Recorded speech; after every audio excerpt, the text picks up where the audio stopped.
Federalist Papers, Madison wrote two of the most famous, Federalist 10 and Federalist 51. Federalist 10 is very theoretical, and in it he talks about the concept of factions. Madison says that factions are something to be worried about, that factions may be able to seize the majority in a democracy, and because majority rules in a democracy, they could become tyrannical. So we've written this whole Constitution to avoid tyranny of the minority, right? A king or even Parliament, in our case, Congress, becoming tyrannical. Put all these checks and balances in, all these different means of avoiding tyranny of the minority. But have we just encouraged a majority to become tyrannical? And Madison says, let's take a step back. How can we get rid of factions, these groups of like-minded individuals? How can we get rid of them altogether? If we're worried they could become a majority and then become tyrannical, can we just eliminate them? And he says there's two ways to eliminate factions. The first is authoritarianism. Basically create a dictator. Force everyone to go along with this single person's leadership. The thing is that sounds an awful lot like tyranny of the minority, and tyranny, to get rid of tyranny, is not a great method. The other thing, the second way to do it, would be conformism. Just create a system that forces everyone to conform, to have the same opinion, because then a majority won't be tyrannical, because everyone will agree with the majority. It's just, to do that would also require force.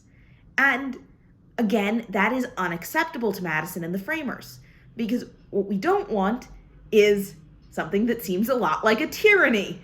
And authoritarianism and conformism both force people to go along with something, and therefore are unacceptable ways of getting rid of factions. So if we can't get rid of factions, how do we stop them from becoming tyrannical? How do we stop them from seizing too much power? And Madison says, well, actually, what we can do is we can create a large democracy. Up till this point, a lot of theorists had said that small democracy was the only true democracy, that what we needed in order to maintain a democracy was local democracy. All right, we heard a bit about this last week when we were looking at the Constitution and the theoretical origins of it. And Madison's turning that on its head. He's saying, no, large democracy is the only way to avoid this. And he invokes what he calls the size principle. He says that the larger a nation is, the more diverse it will be, and the more interests will need to be represented.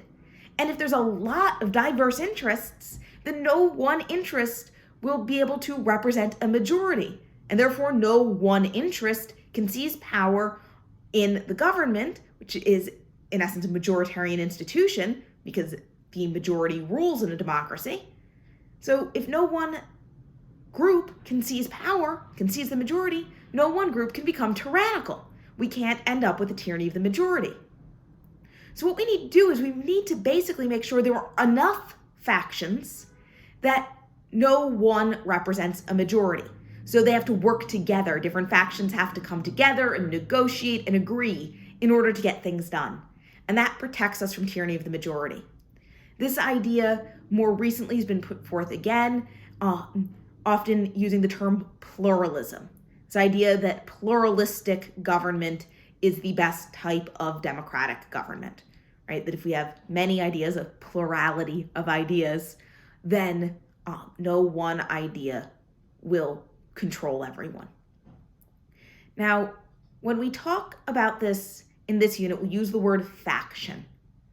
As we see later on this semester, we're going to be using other words that may or may not be exactly what Madison intended when he said the word faction. But for now, we can think about factions as a group of people with a similar idea. So that might be a political party or even an interest group.